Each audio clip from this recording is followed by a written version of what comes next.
Everyone, मैं राजेंद्र कुमार आप सभी का एक फिर से ऑनलाइन क्लासेस में स्वागत करता हूं। और हम पढ़ने जा रहे हैं आज का 15 चैप्टर है characteristics and new trends of Indian economy का, इसका पार्ट 4 हम पढ़ेंगे, ठीक है। जिसके अंदर आज जो मैं वीडियो लेके आया हूँ उस वीडियो के अंदर मैं आपको बताऊंगा इकोनॉमिक्स रिफॉर्म्स क्या होते हैं, जिसमें मेनली हम बात करेंगे प्राइवेटाइजेशन की, लिबरलाइजेशन की और ग्लोबलाइजेशन की, ठीक है। हो सकता है कि इस वीडियो के अंदर ये तीनों टॉपिक ना हो, लेकिन जरूर मैं आपको 2 टॉपिक तो करवाऊंगा आज के आज, ठीक है। देखिए यहाँ पे हम बात करते हैं इकोनॉमिक रिफॉर्म्स की। पहले हम बात करेंगे इकोनॉमिक रिफॉर्म्स की। तो इकोनॉमिक रिफॉर्म्स क्या क्या होते हैं, तो देखिए कि इंडिपेंडेंस के बाद में, ठीक है ना, इंडिपेंडेंस के बाद में, तो आफ्टर इंडिपेंडेंस इंडिया जो था, इंडिया ने अडोप्ट की है, इंडिया एडोप्टेड पॉलिसी। इंडिया ने कौन सा पॉलिसी अडोप्ट की? एक निश्चित पॉलिसी अडोप्ट की थी, है ना। कंपोजिट जो हम कहते हैं, कंपोजिट पॉलिसीज पे क्या की, अडोप्ट की है, ठीक है। और प्लान डेवलपमेंट, ठीक है ना, और प्लान डेवलपमेंट की हमने प्लानिंग क्या की, एडोप्ट कर ली। यानी एक समय हमने इंडिपेंडेंस के बाद हमने क्या किया, अपनी जो पॉलिसी बनी हमने, तो पॉलिसी के अंदर हमने क्या किया, जो अपनी इकोनॉमी थी उसमें मिक्स इकोनॉमी की पॉलिसी को अपनाया हमने, ठीक है। और साथ ही साथ हमने डेवलपमेंट जो भी है वो भी हमने क्या किया कि प्लान्ड मैनर में हम डेवलपमेंट करेंगे। डेवलपमेंट कैसे करेंगे? प्लान मैनर में करेंगे। और ये सब इंडिपेंडेंस के बाद बात है, ठीक है। तो इसके बाद में क्या होता है कि पब्लिक सेक्टर को इफेक्टिव प्लेस बनाने के लिए क्या करना पड़ेगा भाई, making public place. Public place का मतलब होता है गवर्नमेंट एरिया जो होता है, जो गवर्नमेंट के अंडर में जो भी होती है, ठीक है। तो पब्लिक सेक्टर जो है उसको इफेक्टिव प्लेस बनाना पड़ेगा, ठीक है ना, इफेक्टिव प्लेस बनाना पड़ेगा। तो ये जरूरी है कि डेवलपमेंट किया जाए, है ना, ये जरूर। अब देखो हम पब्लिक सेक्टर को इफेक्टिव बनाए तो हमें ये जरूरी है कि पब्लिक सेक्टर को क्या करना चाहिए, मेन ड्राइवर बना देना चाहिए डेवलपमेंट का, ठीक है ना। It means it was made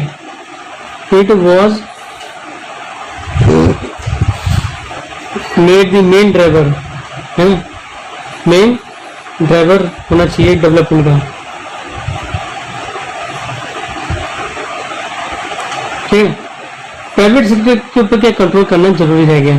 उन्होंने कहा कि प्राइवेट सेक्टर जो है, ठीक है, तो private sector was place under control. Private sector के ऊपर उन्होंने क्या किया, कंट्रोल रखना शुरू कर दिया, मेड अंडर कंट्रोल, ठीक है। अब बात आती है कि जब 1950 और 1990 का जो टाइम रहा था, इस समय क्या क्या था, बहुत से रूल्स बनाए गए थे, है ना, इकोनॉमी को डेवलपमेंट करने के लिए। देखो कैसा था, 1950 से कि 1990 के बीच में क्या किए थे, मैनी रूल्स जो हैं बनाए गए थे, were made for the operation of and management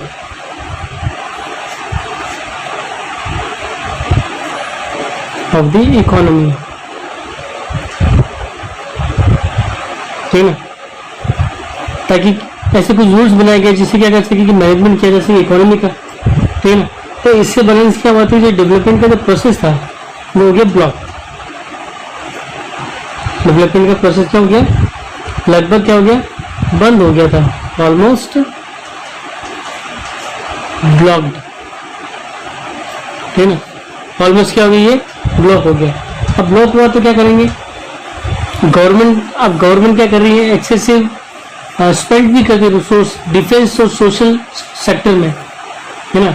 इसके अलावा गवर्नमेंट ऑफ इंडिया जो है, ये गवर्नमेंट क्या करती है, स्पेंड करती है, स्पेंड इट्स रिसोर्स, अपने जो रिसोर्सेज, अपने संसाधन है ना, किस पे, ऑन द डिफेंस, ठीक है, and social sector,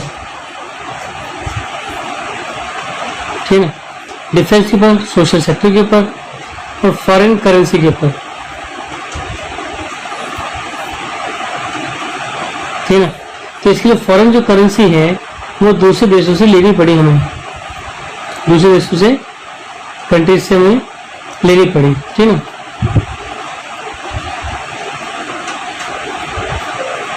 by government, किस तरीके से, इन्हें डिसप्रोपोर्शनेट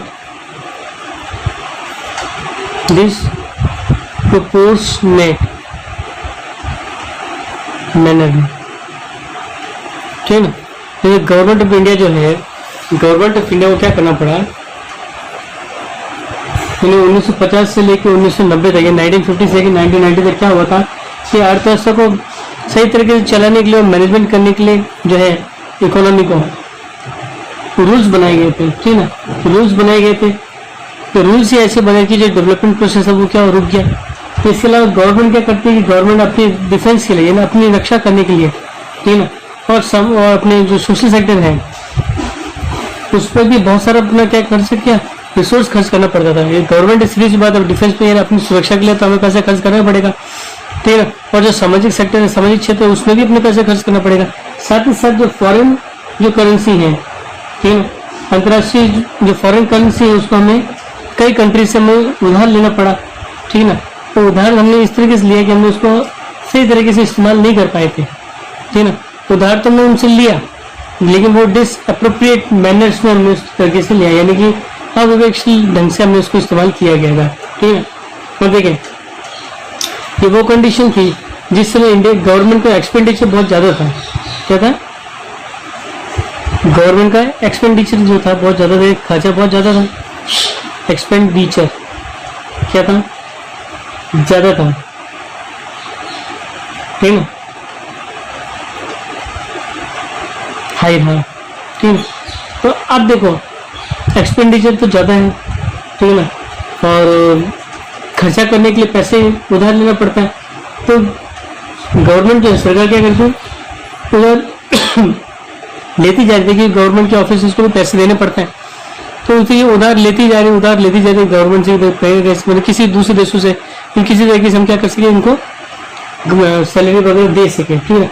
अब ये खर्चा अगर पूरा करना है ना, तो खर्चा पूरा करने के लिए इसका मतलब टू मीट द एक्सपेंस, यानी खर्चा पूरा करने के लिए इनको कड़े कदम उठाने पड़े। गवर्नमेंट को क्या करना पड़ा, लोन लेना पड़ा। गवर्नमेंट वॉज टेकिंग लोन,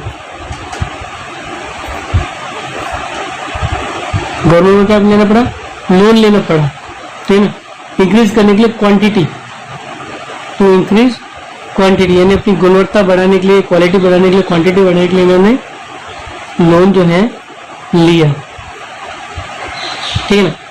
अब इस दौरान ये जो है कोई भी जो है मीनिंगफुल एफर्ट नहीं किया गया था कंट्रोल करने के लिए खर्चों को, ठीक है ना। तो no meaningful effort done by effort to stop, है ना, टू स्टॉप एक्सपेंसेस, इन जो खर्चे हैं उसको कम करने के लिए, ठीक है, कोई मीनिंगफुल एफर्ट नहीं किया गया, ठीक है ना। तो उन्होंने किया नहीं। तो ऐसी कंडीशन में क्या होता है, तो फिजिकल डिसिप्लिन जो था वो साफ साफ दिखाई देने लगा गवर्नमेंट की पॉलिसी की वजह से, ठीक है ना। तो फिजिकल डिसिप्लिन जिसको राजकोषीय अनुशासन कहते हैं हम लोग, ठीक है ना। तो देखो मैं आपको एक टर्म बताऊंगा, फिजिकल डिस्टेंस क्या होता है, फिजिकल डिसिप्लिन,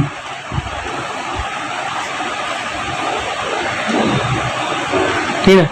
इसका मतलब होता है it refers to the policies, government की जो पॉलिसीज होती है, गवर्नमेंट की जो नीतियां होती है उनको रेफर करती हैं, ठीक है ना। और एफर्ट्स जो गवर्नमेंट जो प्रयास कर रही है ना, एफर्ट्स ऑफ द गवर्नमेंट ना, which are adopted to reduce the burden of government, deficit का मतलब घाटा, ठीक है ना, एंड गवर्नमेंट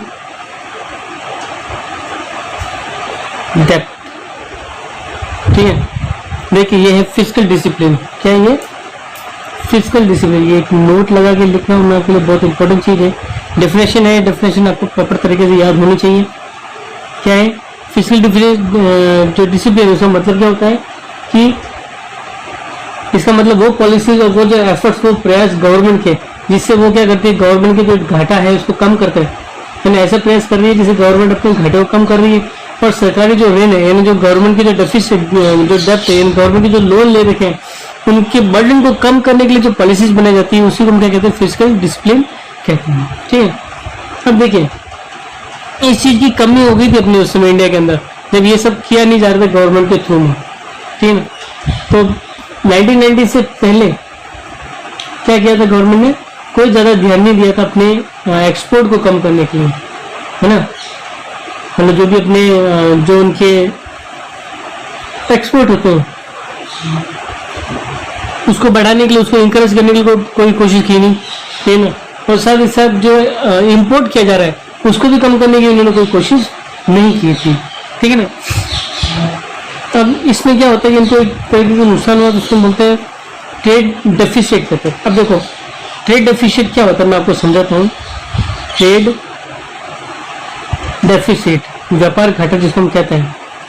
ठीक है, देखिए व्यापार घाटा क्या होता है कि जब इंपोर्ट जो होता है, देखिए इंपोर्ट ऑफ वन कंट्री, बहुत सिंपल सी डेफिनेशन है, ध्यान से सुने समझेंगे। ऑफ वन कंट्री, ठीक है,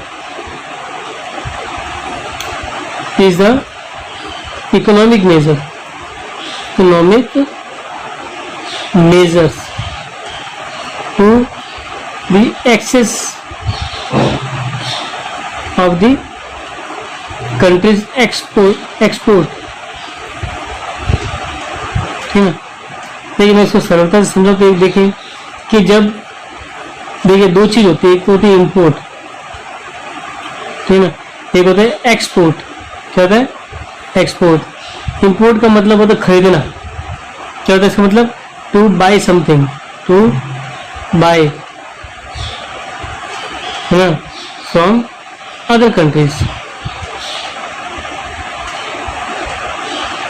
दूसरे देशों से खरीदे को कहते हैं इंपोर्ट। और ये कहता है to sell something, to sell something to other countries, दूसरी कंट्रीज को बेचना। ठीक है ना। अब देखिए फायदा किस में है? फायदा है एक्सपोर्ट करने में। हम जितने ज्यादा बाहर दूसरों को बेचेंगे उतने ज्यादा हमें क्या आएगा, उनकी पैसे हमारे पास आएंगे। अब देखिए सिंपल लैंग्वेज समझे आप। इंपोर्ट का मतलब होता है, मैंने बताया था, खरीदना। अगर इंपोर्ट बढ़ता है, ठीक ना, अगर ये बढ़ा है इसका मतलब क्या हुआ कि पैसा जो है, मनी जो है, हमें क्या देना पड़ेगा, मनी हमको ज्यादा देनी पड़ेगी। यानी मनी जो होगी, है ना, गिवन टू अदर कंट्रीज, दूसरी कंट्रीज को पैसे देने पड़ेंगे। तो सीधी सी बात है, वो चीज खरीदोगे तो आपको देने पड़ेंगे। अब हम क्या करते हैं, इसी के साथ में क्या होता है, हम बिजनेस भी करते हैं, हम एक्सपोर्ट भी करते हैं, एक्सपोर्ट करते हैं। एक्सपोर्ट क्या होता है, यानी अगर एक्सपोर्ट कम है और इंपोर्ट ज्यादा है, ठीक है ना, तो एक्सपोर्ट की जो कंडीशन है, अगर देखिए इंपोर्ट बढ़ता है, एक्सपोर्ट कम होता है, तो हमारा क्या होता है, पैसा हमारे पास कम आता है। यानी इसमें क्या डिक्रीज होगी, तो मनी क्या होगी, एक मतलब मनी हमने क्या दी, दूसरों दे रहे हैं, या मनी हमारे पास क्या आ रही है, कम आ रही है ना। तो क्या हो रही है, कमिंग लेस इन कंट्री, है ना। तो ये पैसा क्या हो रहा है, कम आता है। यानी अगर इंपोर्ट ज्यादा है, एक्सपोर्ट कम है, तो जो घाटा एक हो जाता है, क्योंकि हमको ज्यादा ज्यादा पैसे वहां पे देने पड़ते हैं, हमारे पास पैसे आ नहीं रहे, तो पैसे आ नहीं रहे, पैसे को देने ही पड़ा, तो क्या होगा, ये घाटा हो जाएगा। उसको हम कहते हैं ट्रेड डेफिसिट कहते हैं, ठीक है ना। अब देखें ये हुआ था कि हमने क्या कहते हैं, अननेसेसरी प्रोटेक्शन दी थी हमने, है ना। एक समय ऐसा आया था कि हमने अननेसेसरी प्रोटेक्शन दे रखी थी इंडस्ट्रीज को, है ना, was provided to the industries, ठीक है ना। तो इंडस्ट्रीज को हमने बहुत ज्यादा क्या दे रखी थी, उनको प्रोटेक्ट करने के लिए हमने बहुत सारे प्रोटेक्शन करने के लिए हमने, है ना, इंडस्ट्रीज को प्रोटेक्ट करने के लिए गवर्नमेंट पॉलिसीज बना रखी थी, ठीक है ना, इन दी इकोनॉमिक पॉलिसीज। ये सब क्या था 1950 से लेकर 1990 के बीच में, है ना। तो उनको उस समय ऐसी कंडीशन थी कि भारत के जो उद्योग धंधे थे वो इतने डेवलप नहीं थे, ठीक है ना, इतने डेवलप नहीं थे। गवर्नमेंट को भी लगा कि भाई अगर हम इन्हें अभी प्रोटेक्ट नहीं करेंगे तो आने वाले समय के अंदर इनका अस्तित्व जो होगा वो क्या हो जाएगा, बिल्कुल ही वेस्ट हो जाएगा, खत्म हो जाएगा, ठीक है ना। जब इनका जो एग्जिस्टेंस है वो खत्म हो जाएगा, एग्जिस्टेंस खत्म हो जाएगा तो इंडिया के अंदर बिजनेस बिल्कुल बंद हो जाएगा, इंडस्ट्रियल जो एक्टिविटी जो बिल्कुल कम्प्लीटली बंद हो जाएगी, ठीक है ना, क्योंकि बाहर की जो कंट्रीज है उनसे हम कंपटीशन में पीछे रह जाएंगे। ये सोच के इंडियन गवर्नमेंट ने सोचा कि भाई क्यों ना अभी हम जो इंडियन जो इंडस्ट्रीज उनको पहले प्रोटेक्ट करें, यानी उनकी जो प्रोडक्ट है उनको पहले बिकने दें, उनको इतना कैपेबल होने दें कि वो वर्ल्ड मार्केट के साथ में वो क्या कर सके, कम्पीट कर सके, ठीक है ना। तो इस चीज के लिए उन्होंने क्या किया था, प्रोटेक्शन लगाया गया था गवर्नमेंट ऑफ इंडिया ने इंडस्ट्रीज को प्रोटेक्ट करने के लिए, ठीक है ना। तो ये किया गया था हमने उस समय। फिर देखिए अनस्किल्ड मैनेजमेंट था, क्या था, अनस्किल्ड मैनेजमेंट, है ना, ऑफ फर्म्स, जो फर्म्स हैं, जो संस्था है, उनका मैनेजमेंट जो था अनस्किल्ड था। और जो दूसरी बॉडीज थी, दूसरी जो संस्थाएं थी, दूसरी जो बॉडीज थी, ठीक है ना, ऑफ द इकोनॉमी, किसकी, इकोनॉमी की, वो की गई थी, ठीक है। तो ऐसी कंडीशन थी, ठीक है ना। तो एक अनस्किल्ड मैनेजमेंट था फर्म्स का और दूसरी बॉडीज का इकोनॉमी के अंदर, वो किया गया, ठीक है ना। और जो use of resources lacked efficiency, अब जो जैसे जैसे रिसोर्सेज की इस्तेमाल किया जाने लगा, एफिशिएंसी जो है उनकी बढ़ती गई, ठीक है। देखें कि जो फर्म जो थी, जो फर्म्स थी, ठीक है ना, और जो इकोनॉमी थी, तो फर्म्स और इकोनॉमी के दूसरे जितने भी बॉडीज हैं उनका जो मैनेजमेंट है वो सही तरीके से नहीं था। तो सही तरीके से नहीं था, जो इससे क्या होता है कि जो अपने पास जो रिसोर्सेज हैं, है ना, तो रिसोर्सेज का जो मैनेजमेंट है वो बिल्कुल ही खराब हो गया था। तो रिसोर्स मैनेजमेंट जो था हमारा एफिशिएंसी नहीं थी, है ना। तो resources lacked efficiency, lacked efficiency, resources की क्या थी, एफिशिएंसी कमी थी, उनकी समस्या बिल्कुल ही दोषपूर्ण हो चुकी थी, है ना। पूरा जो स्ट्रक्चर था इकोनॉमी का फॉल्टी था, क्या था, होल स्ट्रक्चर ऑफ इकोनॉमी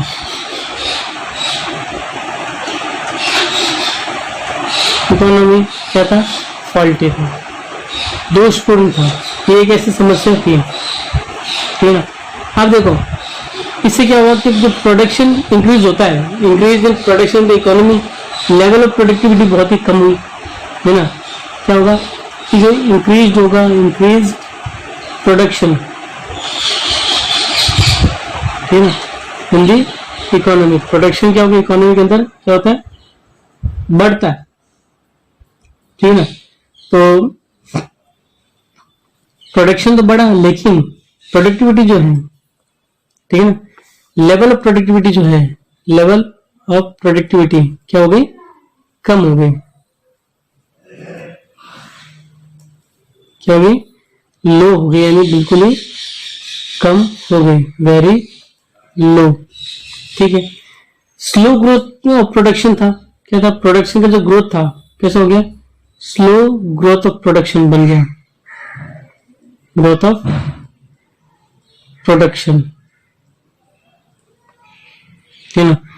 तो स्लो ग्रोथ था प्रोडक्शन का, एक्सेसिव पब्लिक एक्सपेंडिचर होने लगा, ये पब्लिक जो सरकार के खर्चे जो हो गए वो बढ़ने लगे, ठीक है ना।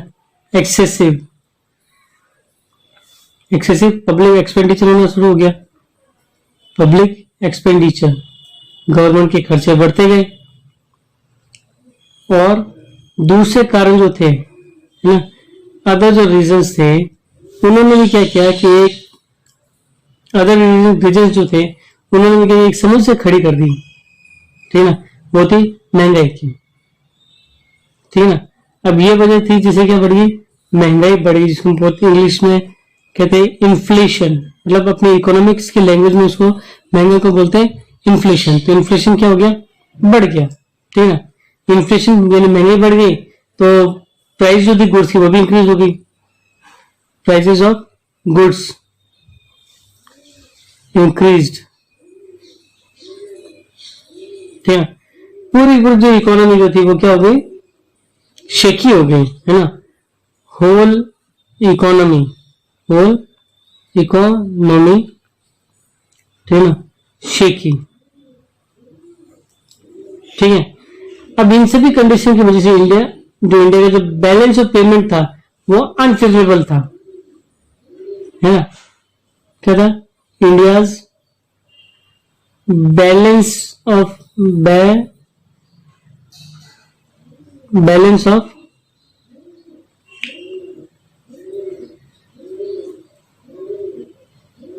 हाँ, बैलेंस ऑफ पेमेंट जो है, ठीक है, वो क्या था, अनफेवरेबल था, हमारे फेवर में नहीं था। ठीक है, तो जो फॉरेन करेंसी होती है, फॉरेन करेंसी रिजर्व वहां पर बहुत ही कम बचा था। भाई अगर हमें सामान लेना है, किसी देश से सामान लोगे तो हमें उस देश की करेंसी यानी मुद्रा उनको देनी पड़ेगी ना। भाई इंडिया का रुपये तो अमेरिका में चलने वाला नहीं है, अमेरिका से कोई सामान मंगाएगा तो अमेरिका का डॉलर ही उनको देना पड़ेगा उस सामान के बदले में। ठीक है ना, तो फॉरेन करेंसी को जो रिजर्व देता है, हर देश क्या करता है, आपके पास फॉरेन करेंसी के रिजर्व रखता है। ठीक है ना, हमारे पास जो उस समय फॉरेन करेंसी रिजर्व थे बहुत ही कम बचे थे, वेरी लो। ठीक है ना, तो 90s के अंदर यानी स्टार्टिंग जो अर्ली 90s थी, अर्ली 90s यानी ये, ठीक है ना, इंडिया के पास फॉरेन रिजर्व इतना कम बचा था कि 2 हफ्ते तक ही मतलब उसके पास बचा था। क्या था कि इंडिया बेयरली हैड, क्या है, India बेयरली had the foreign reserves left for import for almost 2 week, है ना,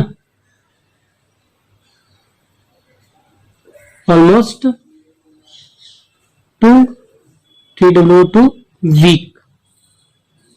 ठीक है, तो एक समय ऐसा आया था कि भारत के पास जो है बहुत मुश्किल से 2 सप्ताह के लिए, मतलब 2 सप्ताह का फॉरेन करेंसी बची थी जिसे हम 2 सप्ताह तक ही सामान मंगा सके बाहर से। ठीक है ना, अब देखें इस समय क्या हुआ कि एक नई समस्या शुरू हुई थी, इसको कहते हैं भुगतान संतुलन, बैलेंस ऑफ पेमेंट। हम जिसकी बात करते हैं, क्या करते हैं, बैलेंस ऑफ पेमेंट। अभी हमने थोड़ी देर पहले बैलेंस ऑफ पेमेंट की बात कर रहे थे, तो आप देखेंगे बैलेंस ऑफ पेमेंट क्या चीज होती है। ठीक है, अब देखने वाली बात होती है कि बैलेंस ऑफ पेमेंट का मतलब होता है कि जब कंट्री, ठीक है, क्या होता है कि अ कंट्री, ठीक है, डेफिनेशन लिखेंगे फिर समझाऊंगा मैं आपको। A country with the rest of the world, rest of the world, है ना, a brief description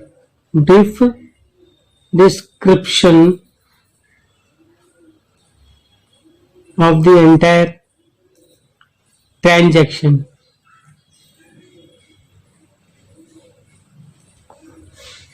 in 1 year is called the balance of payment. Balance of payments, ठीक है। अब देखिए क्या होता है कि एक देश का, क्या कहते हैं, एक देश का पूरे वर्ल्ड के साथ में, ठीक है ना, शेष विश्व के साथ जो बचे जो पूरे वर्ल्ड है उसके साथ में एक वर्ष में, एक ईयर में जितना भी लेन देन होता है, जितना ब्रीफ जो हम लेन देन कर रहे हैं, ट्रांजेक्शन करते हैं, है ना, उसी को हम क्या कहते हैं, एक साल में। तो एक साल में हम जो दूसरे देशों के साथ जो भी हम ट्रांजेक्शन कर रहे हैं, छोटा मोटा जो भी ट्रांजेक्शन है, उसी को बैलेंस ऑफ पेमेंट हम कहते हैं। ठीक है, अब देखें यहाँ पे, अब हमें इसको इंप्रूव करना है ना, तो इन ऑर्डर टू इंप्रूव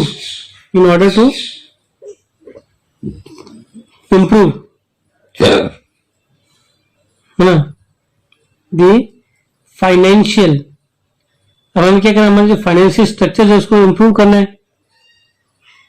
क्या करना है, उसको इंप्रूव करना है। किसका, फिस्कल इकोनॉमी का। फिस्कल इम्बैलेंस जो हमारा रह चुका है of economy,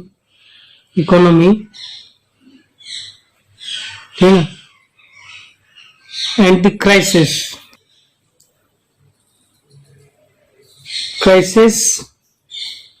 of balance of payment, ठीक है। अब देखो, अब क्या था कि अब अपने पास क्या होता है कि जो एक जो उसको हम कहते हैं राजकोषीय असंतुलन जिसको कहते हैं, फिजिकल इम्बैलेंस जिसको हम कहते हैं, ठीक है ना। तो फिजिकल इम्बैलेंस और जो अपनी इकोनॉमी है, इसकी जो अपनी जो इकोनॉमी है, ठीक है ना, इसकी जो दोषपूर्ण संरचना है, जो स्ट्रक्चर इसका जो फाइनेंशियल स्ट्रक्चर है उसको सुधारने के लिए, यानी अपने जो अपना बैलेंस ऑफ पेमेंट है उसको सुधारने के लिए जो है इंडियन गवर्नमेंट ने क्या किया, कुछ नई जो पॉलिसी शुरू की, है ना। इसलिए गवर्नमेंट क्या करती है, गवर्नमेंट इम्प्लीमेंटेड, ठीक है ना। देखिए गवर्नमेंट क्या करेगी भाई, आप इसको सुधारना पड़ेगा तो गवर्नमेंट क्या करेगी, इम्प्लीमेंट करेगी, ठीक है। गवर्नमेंट इम्प्लीमेंट करती है इकोनॉमिक रिफॉर्म्स। तो पहली बार जो है गवर्नमेंट अपने घाटे को कम करने के लिए क्या किया, भाई कुछ ना कुछ सुधार करने पड़ेगा, तो इकोनॉमिक रिफॉर्म शुरू किए और ये हुए थे जुलाई 1991 में, ठीक है ना। तो उस समय क्या है, एक न्यू इकोनॉमिक पॉलिसी बनी, अंडर न्यू इकोनॉमिक, ठीक है ना, पॉलिसी बनती है, ठीक है। अब देखते हैं अभी कि जो प्रोसेस है इकोनॉमिक रिफॉर्म्स का वो स्टार्ट हुआ था 1980s में। क्या होता, process of economic reforms, economic जो रिफॉर्म्स है ना, वो स्टार्ट हुआ था, ठीक है ना, कब हुआ था, 1980s में, ठीक है ना। 1980s में ये शुरू हुआ था। अब देखिए 1980s में शुरू हुआ, लेकिन जो रिफॉर्म्स थे वो इंप्लीमेंट नहीं कर पाए थे उस समय तक, है ना। बट दीज रिफॉर्म्स, यानी ये जो रिफॉर्म्स थे उनको पूरी इच्छा शक्ति के साथ में गवर्नमेंट ने लागू नहीं किया था, इंप्लीमेंट नहीं किया था, है ना, इम्प्लीमेंटेड,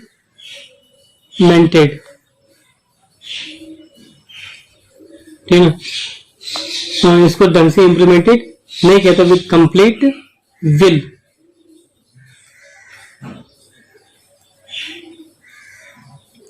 ठीक है। अब गवर्नमेंट ने क्या किया, पूरी विल से, ठीक है ना, यानी पूरी इच्छा शक्ति इसको लागू नहीं किया। तो शुरू तो 80 हो चुका था लेकिन लागू इसको नहीं किया।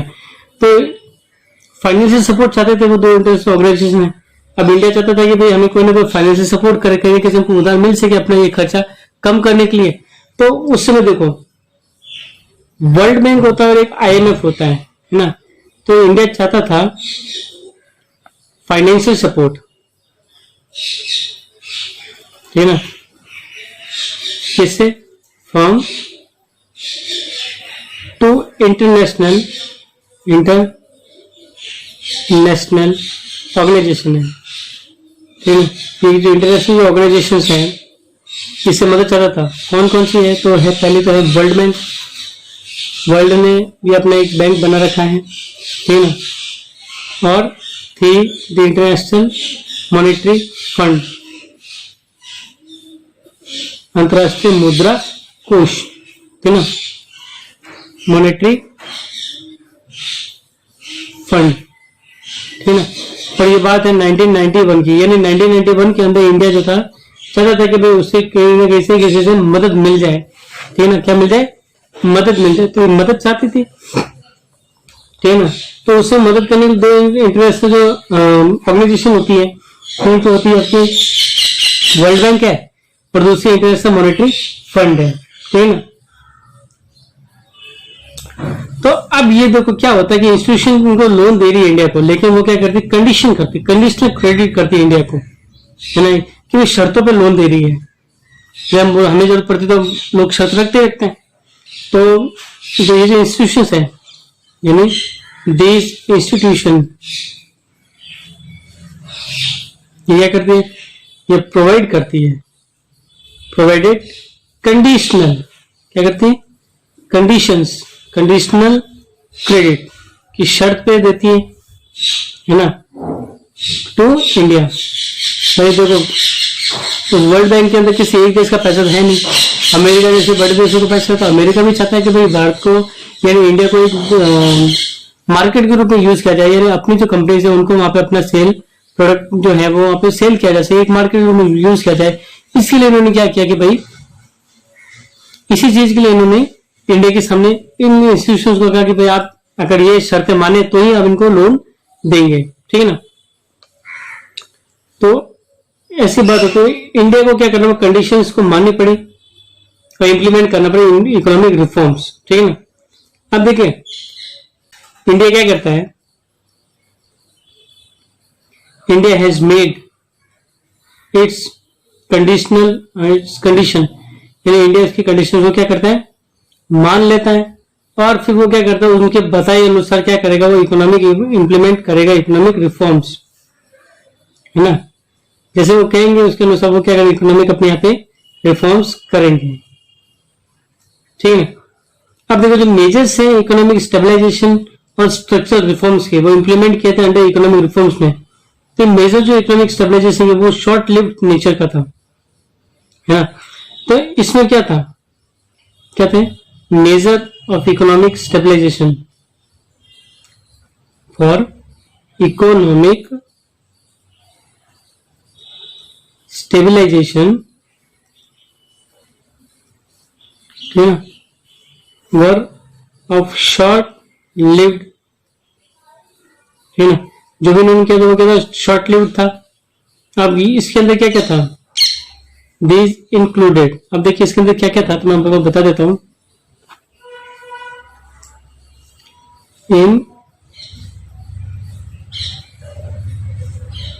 इसमें क्या क्या इंक्लूड था, इसमें देखिए मेजर्स करेंगे, ठीक है ना, क्या करेंगे, measures to control inflation problem. पहली बात है महंगाई को क्या करना है, कम करना है, टू कंट्रोल इन्फ्लेशन, इन्फ्लेशन, ठीक है। फिर जो मेन एम जो था, ठीक है ना, एम्स क्या थे इनके, इंप्रूव करना है, to improve the economic reforms का क्या एम होगा, to improve the structure of economy, structure of economy, ठीक है ना। इकोनॉमी का जो स्ट्रक्चर है उसको क्या करना है, इंप्रूव करना है, ठीक है ना।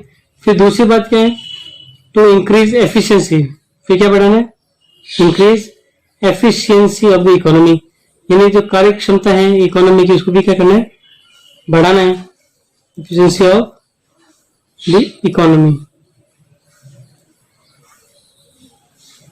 ठीक है।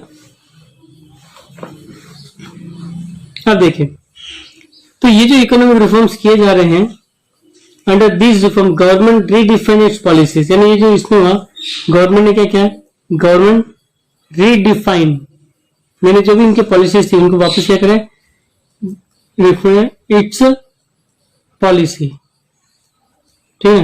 रीडिफाइन करते हैं पॉलिसी, वापस को क्या करते हैं, समझाते हैं, बताते हैं क्या क्या चीजें होनी चाहिए, ठीक है ना। और कुछ नए पॉलिसीज बनाए, ठीक है, इंट्रोड्यूस न्यू पॉलिसीज, ठीक है। अब न्यू पॉलिसीज भी ये क्या करते हैं, इंट्रोड्यूस करते हैं। इकोनॉमिक रिफॉर्म्स इंप्लीमेंट किए गए थे, ठीक है ना। देखो अब यहाँ पे है इकोनॉमिक रिफॉर्म्स,